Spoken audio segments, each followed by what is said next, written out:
తన అక్కున చేర్చెను నన్ను ఆలయమంటి ఇల్లు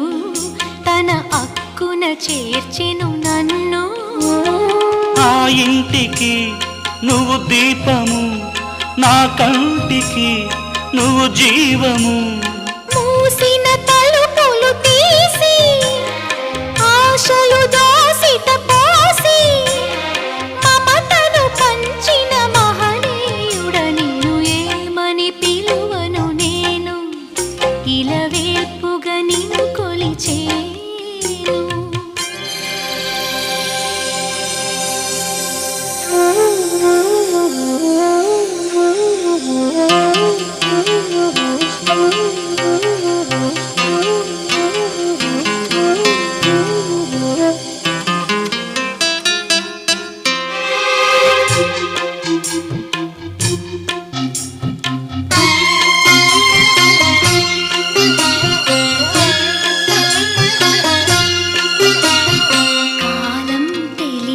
సుఖము మన పాన్పున వాలిన వరము కాలం తెలియని సుఖము మన పాన్పున వాలిన వరము